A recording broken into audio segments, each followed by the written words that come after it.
Hello guys, master coaching YouTube channel में आपका स्वागत है। इस वीडियो पढ़ने वाले क्लास 12th के फिजिक्स और क्लास 12th के फिजिक्स का चैप्टर नंबर 1 है स्थिर वैद्युत आवेश तथा क्षेत्र। और इस चैप्टर को पढ़ने वाले हम मोस्ट इंपोर्टेंट डेरिवेशन जो काफी इंपोर्टेंट है एग्जाम के लिए, जो पेपर में आता है ज्यादा से ज्यादा, वही हम इस वीडियो के अंदर प्रोवाइड कर रहे हैं आपको। और सारे के सारे इंपोर्टेंट डेरिवेशन की सीरीज है ये। तो देखिए, डेरिवेशन है कि कूलाम का वैद्युत बल संबंधी नियम क्या है, या दो बिंदु आवेशों के बीच में लगने वाला आकर्षण या प्रतिकर्षण बल के लिए कूलाम का नियम का सूत्र लिखिए। तो ये काफी आता है एग्जाम के अंदर। इसके बारे में ये बेसिक जानकारी की वैज्ञानिक जो नाम है वो कूलाम है। कूलाम ने बताया था इसके बारे में। जन्म हुआ था इनका 14 जून 1736 में। खोज करी थी इन्होंने। कब बताया था इस नियम के बारे में? 1785 में। ये देश है इनका जहां पर ये रहते थे, यहाँ पर इनका जन्म हुआ है फ्रांस में। तो ये फ्रांसीसी वैज्ञानिक है कूलाम। अब देखिए इन्होंने बताया क्या था इस कूलाम के नियम के अंदर। इन्होंने बताया था कि कूलाम का नियम क्या है कि किन्हीं दो आवेशों के बीच में लगने वाला आकर्षण या प्रतिकर्षण बल आवेशों के गुणनफल के अनुक्रमानुपाती होता है तथा उनकी बीच की दूरी के वर्ग के व्युत्क्रमानुपाती होता है। ये थ्योरी कहां से आई है अभी आपको पता चल जाएगा। देखिए इन्होंने बताया क्या है। इन्होंने बताया है कि इनके बीच में आकर्षण बल भी लग सकता है या प्रतिकर्षण बल भी लग सकता है। अब ये आकर्षण क्या होता है वो सुने। देखिए, अगर इधर भी चार्ज किसका है, प्लस का है, और इधर भी प्लस का है, तो देखिए क्या करेंगे, ये एक दूसरे का प्रतिकर्षण करेंगे। प्रतिकर्षण का मतलब है कि अगर ये चुंबक है, ये चुंबक है, ये धनावेश की किरणें फेंक रही है और ये भी धनावेश की किरणें इसकी तरफ को फेंक रही है, तो क्या करेंगे, दोनों जो आवेश हैं एक दूसरे को फेंकेंगे।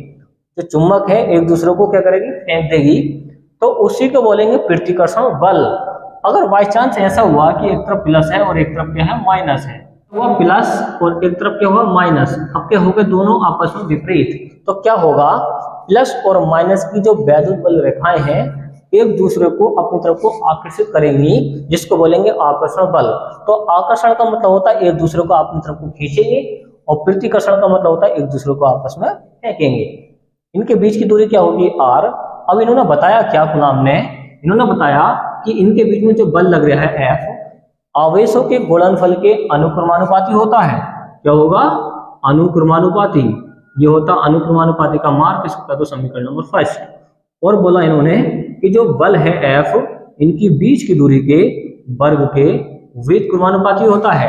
इनकी जो बीच की दूरी का वर्ग है इसका व्युत्क्रमानुपाती होगा। इस अनुक्रमानुपाती और व्युत्क्रमानुपाती का मतलब क्या होता है वो सुने।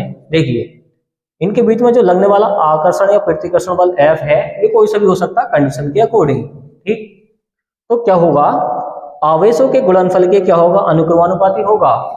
Q1 Q2 का मान अगर बढ़ेगा तो F का मान भी बढ़ेगा, इसका मतलब होता है अनुक्रमानुपाती। एक बार वो सुने, अगर हम Q का मान बढ़ाएंगे तो F का मान बढ़ेगा, और F का मान बढ़ाएंगे तो Q का मान बढ़ जाएगा। ये होता अनुक्रमानुपाती का मतलब। व्युत्क्रमानुपाती का मतलब क्या होता है, अगर हम इनके बीच की दूरी का मान बढ़ाएंगे, इनके बीच की दूरी का मान अगर हम बढ़ा देंगे दूर तक, तो इनके बीच में जो लगने वाला बल है वो घटेगा। जाहिर सी बात है, जितनी दूर ये चुंबक ज्यादा दूर होंगी, ओके, तो क्या होगा, इनके बीच में लगने वाला बल क्या होगा, घटेगा। तो अगर हम बीच की दूरी का मान बढ़ा दें, r का मान बढ़ा दें, तो f का मान घटेगा। इसका उल्टा है, देखो ध्यान से, कि अगर हम q का मान बढ़ाएंगे तो f का मान बढ़ेगा। बट यहाँ पे क्या है कि अगर हम r का मान बढ़ाएंगे तो f का मान घटेगा। तो ये होता है व्युत्क्रमानुपाती का मतलब, कि एक का मान बढ़ाओगे तो दूसरा घट जाएगा। ये होता है व्युत्क्रमानुपाती का मतलब होता है। आप क्या करेंगे, आप इसको सोल्व करेंगे। कैसे करेंगे वो ध्यान से देखें कि समीकरण 1 व 2 को हल करने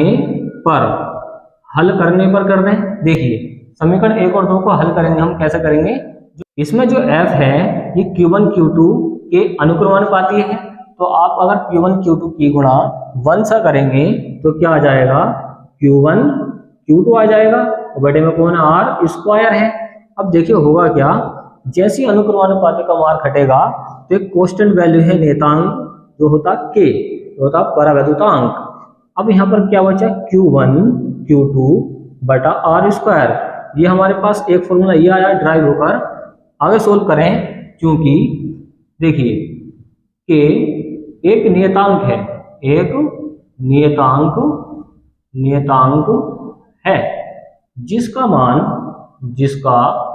मान कितना होता है, 9 गुणा के 10⁹ क्या होता है, न्यूटन मीटर स्क्वायर बटा कूलाम का स्क्वायर होता है।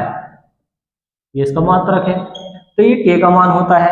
एक और होता है या, के का मान होता है 1/4 पाई एप्सिलॉन नॉट।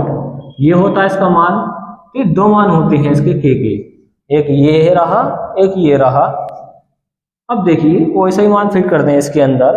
क्या करेंगे आप, देखिए F बराबर के का मान फिट कर सकते हैं 9 गुणा के 10⁹ और यहाँ से कौन है Q1 Q2 बटा R स्क्वायर। एक तो फॉर्मूला ये आया ड्राइव होकर, ये आपका फॉर्मूला आ जाएगा न्यूमेरिकल करने के लिए यूज होगा। और नेक्स्ट वाला फॉर्मूला क्या बनेगा, F बराबर, देखिए इसका जो मान होता है के का मान ये भी होता है 1/4 पाई एप्सिलॉन नॉट। यहाँ से क्या बचा Q1 Q2 बटा R स्क्वायर। एक फॉर्मूला आपका ये बना जो हमें सिद्ध करना था कि कूलाम के नियम के अनुसार किन्हीं दो आवेशों के बीच में जो लगने वाला आकर्षण या प्रतिकर्षण बल है वो उनके अनुक्रमानुपाती होता है आवेशों के, और उसके बीच की दूरी के वर्ग के क्या होगा, व्युत्क्रमानुपाती होता है कौन, बल। अब यहाँ पर एक चीज है नोट करने की, ये क्या है, ये होती है एप्सिलॉन नॉट। देखिए ये क्या है, एप्सिलॉन नॉट है, क्या है, एप्सिलॉन नॉट। और एप्सिलॉन नॉट होती है निर्वात की विद्युतशीलता, निर्वात की विद्युतशीलता क्या होती है, ये विद्युतशीलता होती है, निर्वात की विद्युतशीलता होती है। और इसका जो मान होता है वो होता है 8.85 × 10⁻⁻12। इसका मान होता है। इसका जो मात्रक होता है निर्वात की विद्युतशीलता का, वो क्या होता है, ध्यान पर रखें, निर्वात की विद्युतशीलता का मात्रक होता है आपके पास इसका उल्टा, के का उल्टा होता है। तो इसका हो जाएगा क्या, कूलाम का स्क्वायर बटा न्यूटन मीटर स्क्वायर। तो काफी बार मालूम किया गया एक नंबर में कि निर्वात की विद्युतशीलता का मात्रक क्या होता है और इसका मान क्या होता है, ये दोनों ध्यान पर रखें, इसका क्या है, मात्रक है। तो काफी आसान क्वेश्चन है फ्रेंड्स। तो देखिए फ्रेंड्स, ये इसके बारे में बेसिक जानकारी है। क्या है, वैज्ञानिक नाम है इनका कूलाम। जन्म हुआ था इनका 14 जून 1736 में। कहाँ पे हुआ था, फ्रांस के अंदर। और खोज करी थी इन्होंने कूलाम के नियम की 1785 में। और ये फ्रांसीसी वैज्ञानिक हैं। ये आपको जानकारी होनी चाहिए इनके बारे में। काफी इजी तरीके से आपको ये समझाया गया, बताया गया है। अगर आपको वीडियो पसंद आई है, वीडियो को लाइक एंड शेयर कीजिए, चैनल को सब्सक्राइब कीजिए। थैंक्स फॉर वॉचिंग गाइस, मिलते हैं इसी नेक्स्ट वीडियो के अंदर।